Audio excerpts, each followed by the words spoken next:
apa yang menyebabkan anak-anak dan orang dewasa ya itu tidak menurut, disobey, dan bagaimana caranya untuk menanggulangi hal tersebut. True obedience, penurutan yang sejati, itu adalah masalah cinta. It's a matter of love. Kalau kita menurut, itu kalau didasarkan oleh cinta, maka itulah penurutan yang sejati. Yang menyebabkan penurutan itu kita lakukan secara volunteer, tidak terpaksa ya. Not compelled by fear or force. Pada saat kita menurut didasarkan oleh cinta, maka itu bukan dipaksakan, tapi karena memang kita suka untuk apa? Kita suka untuk melakukan yang dikehendaki karena cinta. Penurutan. Aduh, sukar sekali mungkin untuk apa? Menurut dan tetap setia seperti kita sudah pelajari tadi malam ya. Jadi apa yang menyebabkan kenapa kita sampai tidak suka untuk menurut? Nah, ini ajakan setan di akhir zaman supaya kita tidak menurut apa? Menurut apa? Wanita yang murni ya, tapi mengikuti wanita yang berpakaian ungu ya. Mengikuti kesalahan, tapi kita sudah tahu, kita sudah mungkin mempelajari firman Tuhan, tapi kenapa sukar untuk menurut? Ya, saya mencoba seperti biasa ya, coba belajar dari buku-buku, dari artikel, dari research dan lain sebagainya untuk melihat ini kenapa ini kok bisa ini, kenapa kok kita ini bisa tidak menurut. Nah ini coba lihat, ini bukan hanya untuk anak-anak ya, tapi apa yang menyebabkan anak-anak dan orang dewasa ya itu tidak menurut, disobey. Dan bagaimana caranya untuk menanggulangi hal tersebut ya. Ini artikel ini ya dari Medium ya. Tapi apa itu penyebab? Ada banyak penyebab, ada banyak. Tapi mari kita lihat beberapa penyebab saudara dan saya atau anak-anak kita tidak menurut. Yang pertama itu dan selalu diutamakan, itu lihat dari biasanya. Pada saat ada artikel, entah itu artikel populer atau artikel ilmiah, dikatakan selalu adalah apa? Pada saat anak-anak merasa apa? Ingin independen, terpisah dari orang tuanya, ya, mengambil sikap untuk kemerdekaan individual, untuk memerdekakan diri mereka, ya. Dan inilah yang sudah ada dalam kehidupan di dunia yang berdosa. Anak-anak itu, ya, mereka apa? Pada saat kebebasan itu mereka ingin kembangkan, ya. Itulah motivasi menyebabkan mereka apa? Menentang otoritas, ya. Common motivation for a child to defy authority. Jadi pada saat mereka, ini orang tuanya bilang A, enggak lah, saya maunya B. Orang tua bilang A, saya maunya B. Itulah kita semua. Sejak kecil saja sudah biasa mendengar ini A yang benar, tapi kita maunya yang B, yang tidak benar. I have the right to do things my way. Waduh, saya memiliki hak untuk melakukan dengan cara saya sendiri. Ya, kita ada lagu My Way, I did it my way, dan lain sebagainya. Kita dengar lagu-lagu seperti itu ya. Jadi itulah perkembangan dari anak-anak yang tadinya masih bergantung pada orang tua, lalu kemudian menjadi semakin dewasa, lebih independen, lebih berdiri sendiri, otonomi. Dia berpikir untuk dirinya sendiri. Dan tentu ada hal yang baik, tapi ada juga hal yang tidak baik terjadi pada saat kita apa? Membuat pilihan-pilihan yang bertentangan dengan orang tua atau bertentangan khususnya dengan pelajaran kita bertentangan dengan Tuhan, ya, bertentangan. Jadi itu ya. Jadi ini diagung-agungkan orang dunia. Saya pernah membawa ada ahli filsuf yang bernama Henry David Thoreau. Dia katakan apa? Bahwa ketidaktaatan, disobedience, ketidakmenurutan, penolakan untuk menurut, penolakan untuk tidak taat, dasar sejati dari kebebasan. Disobedience is the true foundation of liberty. Yang taat harus menjadi budak. Jadi kalau Anda biasanya orang yang taat, yang menurut orang tua, yang menurut firman Tuhan, Anda itu budak. Itu sebabnya orang pikir, wah, ada yang suka untuk melanggar firman Tuhan supaya bebas. Supaya bebas. Nggak tahu kena sakit ini atau itu adalah lain sebagainya. Bahkan kebebasan ini bukan hanya diagung-agungkan oleh filsuf-filsuf. Dan saya pernah katakan tahun 2021, ada satu hari di Amerika yang mana semua orang itu diharapkan tidak menurut. Yaitu Disobedience Day di Amerika itu adalah satu hari sebelum kemerdekaan Amerika. Itu disobedience, yaitu hari di mana anak-anak bisa melanggar. Dan kalau Anda mungkin ya, saya nggak tahu, kalau Anda misalnya ngebut ya, melanggar peraturan lalu lintas pada tanggal 23 Juli, lalu Anda ngomong dengan polisi, officer, do you remember what is today is all about? Jadi kita bisa bilang, polisi, ini hari apa dong? Hari ini adalah hari untuk tidak turut atau tidak taat, tidak menurut. Itu tanggal 3 Juli. Saya sudah bukan sedang mempromosikan hari ini atau ngajar Anda yang salah, bukan. Tapi ini poinnya. Ini poinnya. Ada satu hari di Amerika yang dianggap sebagai hari untuk tidak menurut, karena ini satu hari sebelum kemerdekaan Amerika, yang merdeka dari untuk pada saat mereka tidak menurut kepada orang-orang Inggris yang dalam tanda kutip menjajah Amerika sebelum itu, ya. Jadi ada Disobedience Day tanggal 3 Juli, hari Senin tanggal 3 Juli. Saya tidak ajarkan. Tapi coba kita lihat, ini bukan hanya diajarkan ya di Amerika, tapi sudah diajarkan oleh setan dari sononya, dari dulunya, dari sejak semula. Itu sudah diajarkan oleh setan. Yang berkata kepada perempuan itu, sekali-kali kamu tidak akan mati. Tuhan bilang kamu akan mati, tapi kamu tidak akan mati. Jadi kita melanggar apa yang Tuhan katakan. Tuhan katakan kamu akan mati, setan sudah katakan, oh kamu tidak akan mati. Firman Tuhan dilanggar oleh setan. Ya, tapi Allah mengetahui bahwa pada waktu kamu akan memakannya, matamu akan terbuka, kamu akan jadi bebas. Dan kamu akan menjadi seperti Allah. Waduh, tadinya kamu berada di bawah Allah, sekarang kamu sama dengan Allah, kamu bebas menjadi seperti Allah. Tahu tentang yang baik dan yang jahat. Jadi inilah otonomi, ingin merdeka dari Allah. Otonomi, terpisah dari Allah. Seakan-akan menurut perintah Allah itu adalah hukum, itu sering kita ulangi ya. Hukum itu adalah hukuman. Itulah yang setan katakan, oh jangan turut hukum. Hukum itu adalah hukuman. Makanya melanggar hukum itulah kebebasan. Itu seringkali kita lakukan. Ini kebohongan yang dia sudah lakukan di sejak semula. Dan kebohongan ini kemudian menyebar. Kenapa? Karena semua orang berlaku bohong. Semua orang berlaku tidak taat. Dan ini sudah dimulai. Ya, kita lihat juga nanti di Taman Eden ini. Tapi inilah ya, salah satu yang menyebabkan anak-anak tidak taat. Salah satu yang menyebabkan orang dewasa sekalipun semua umat manusia tidak taat oleh sebab adanya peer pressure, tekanan daripada sahabat, pengaruh daripada teman. Ya, anak-anak melihat, loh, kok temannya bisa buat begini terhadap orang tua mereka. Ya, mereka juga buat, mereka juga lawan orang tua.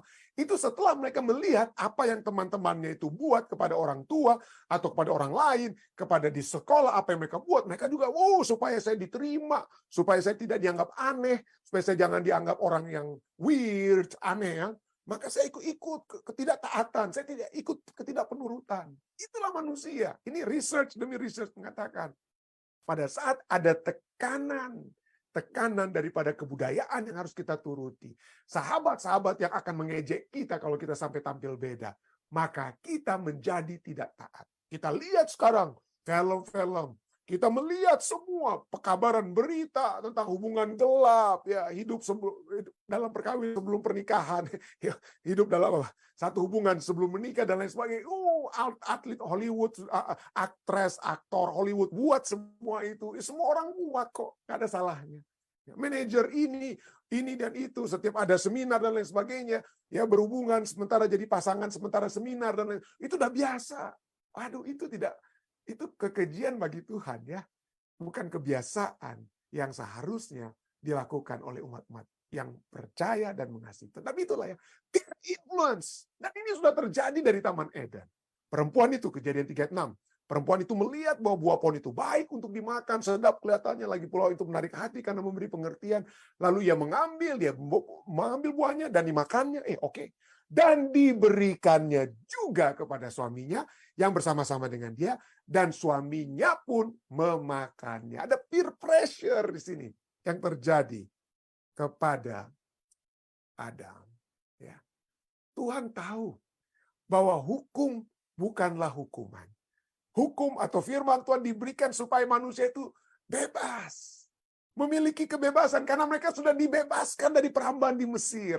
Keluaran 20 yang berbicara tentang 10 firman Tuhan, ayat 2 diakhiri dengan satu kata yang membebaskan kebebasan dari perhambaan. Lalu kemudian diberikan hukum supaya kita terus dapat bebas. Tapi itulah manusia maunya berpikir bahwa hukum adalah hukuman. Tidak melihat bahwa hukum diberikan atau instruksi Tuhan atau firman Tuhan diberikan supaya manusia yang sudah keluar dari Mesir, keluar daripada keinginan daging, perhambahan dosa, dapat tetap berada dalam kebebasan bersama dengan Yesus. Tapi itulah, Allah mengendaki ketaatan. Dia tahu ini yang terbaik, ya, ketaatan tersebut. Dalam Ulangan 10:12, apakah yang dimintakan daripadamu oleh Tuhan Allahmu selain dari takut akan Tuhan, takut menghormati Tuhan, ya, mengasihi Tuhan dan menuruti Tuhan, ya. Takut akan Tuhan Allahmu, hidup menurut segala jalan yang ditunjukkannya, hidup menurut peraturan-peraturannya, ketaatan yang dia inginkan terjadi, mengasihi dia, beribadah kepada Tuhan Allahmu dengan segenap hatimu dan dengan segenap jiwamu, berpegang pada perintah dan ketetapan, taat kepada perintah dan ketetapan Tuhan yang kusampaikan kepadamu pada hari ini supaya baik keadaan. Ulangan 6 ayat 24 juga katakan, Tuhan Allah kita memerintahkan kepada kita untuk melakukan segala ketetapan, ya, itu, dan untuk takut akan Tuhan, kembali takut akan Tuhan, menghormati Tuhan, bukan takut kepada teman-teman yang akan mengejek kita, takut kita dianggap kuno, takut dianggap kita ini apa ya, gaptek, apa nggak maju, ya, nggak modern dan lain sebagainya. Takut Tuhan, bukan takut ejekan, ya. Takut akan Tuhan Allah kita, supaya senantiasa baik keadaan kita dan supaya Ia membiarkan kita hidup seperti sekarang ini. Jadi ini kehendak Tuhan. Kehendak Tuhan supaya kita taat menurut perintah-perintahnya. Oh, ini sudah dipalangkan di kayu salib. Siapa bilang? Siapa bilang dipalangkan di kayu salib?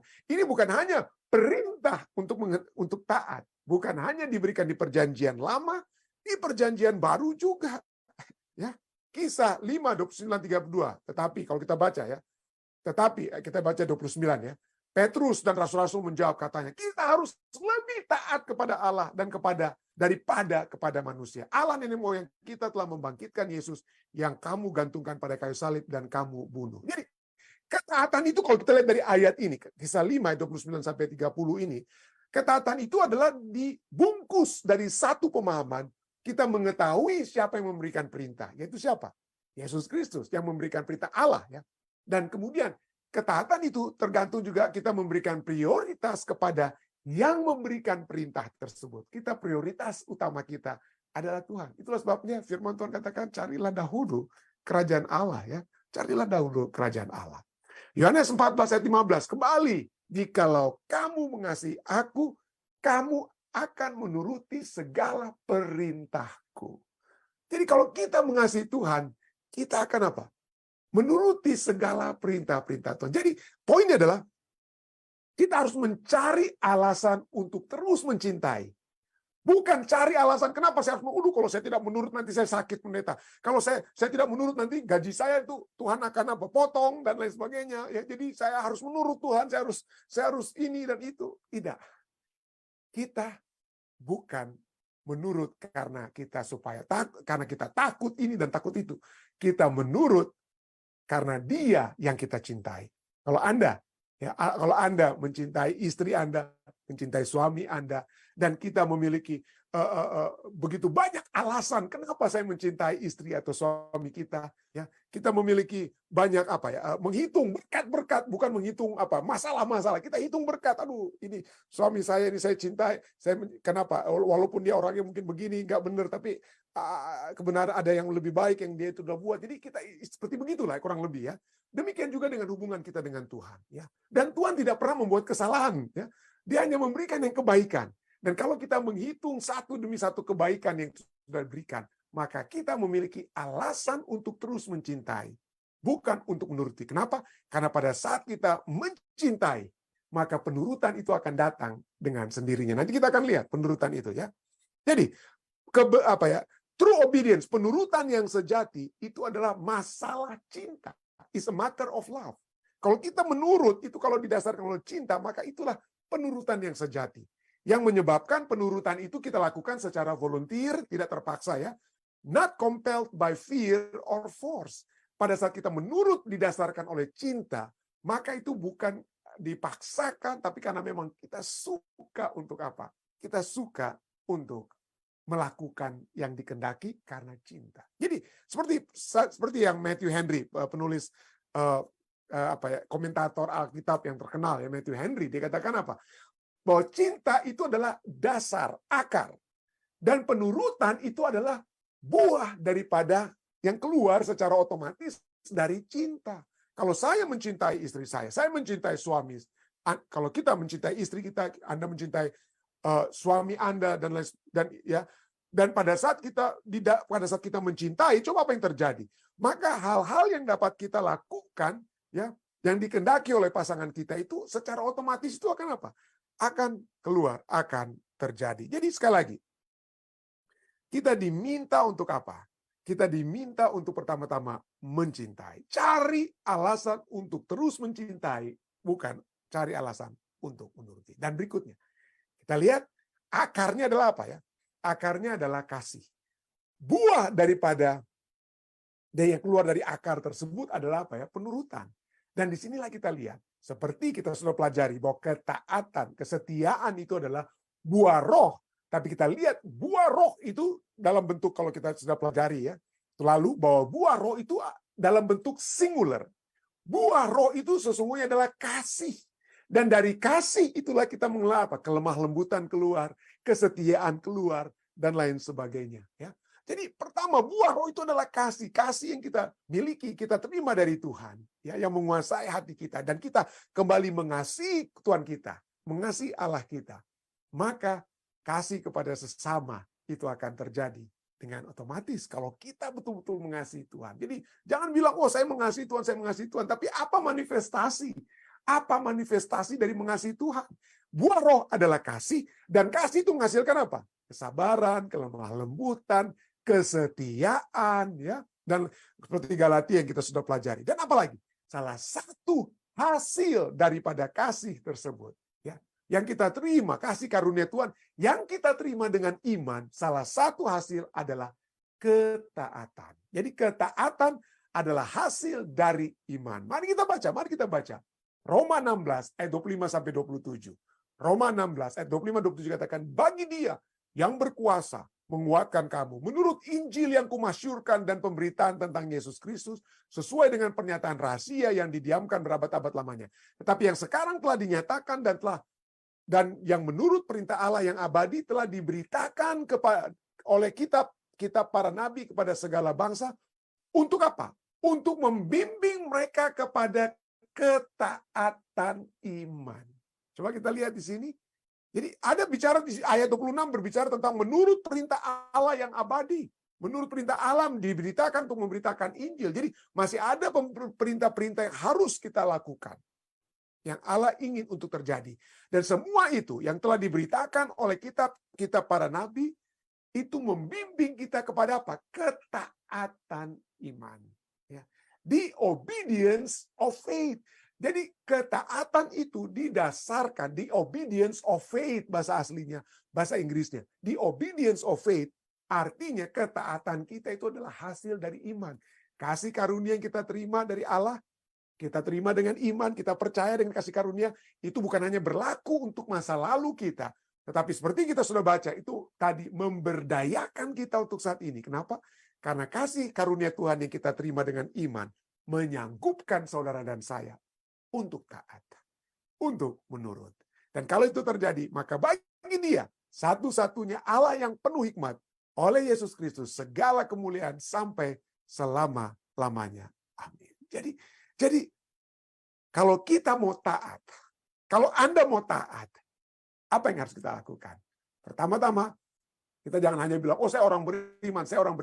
Tapi apa manifestasi dari orang yang beriman? Orang yang beriman akan menurut Tuhan.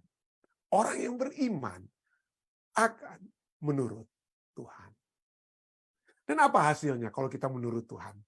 Apa hasil daripada ketaatan? Hasilnya itu bukan sesuatu yang nantinya saja kita dapati. Coba kita sudah baca tadi ayat-ayat ini. Ya. Ulangan 28 ayat 1-2. Jika engkau mendengarkan suara Tuhan, ya, dan yang kusampaikan, dan aku akan mengangkat engkau di atas segala bangsa di bumi. Dan ayat 2 katakan apa? Ulangan 28 ayat 2. Segala berkat ini akan datang kepadamu dan menjadi bagianmu jikalau engkau mendengarkan suara Tuhan Allahmu.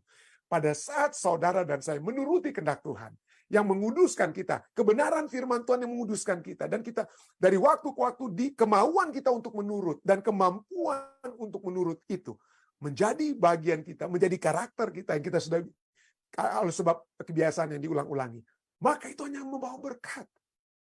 Membawa berkat. Ya, kalau kita tidak menurut, kita mencuri, kita membunuh, kita bersaksi dusta, berdusta dan lain sebagainya, ujung-ujungnya kita masalah kita dikutuk kutuk masuk penjara lah kita. Ya. Atau di tempat lain ya, kalau kita bersinah itu di Indonesia itu masih apa ya? Masih digiring keliling kampung kita. Itu berkat itu. Enggak ya, kutuk itu ya. Jadi segala berkat akan datang kepada kita pada saat kita menuruti kehendak Tuhan. Menuruti kehendak Tuhan.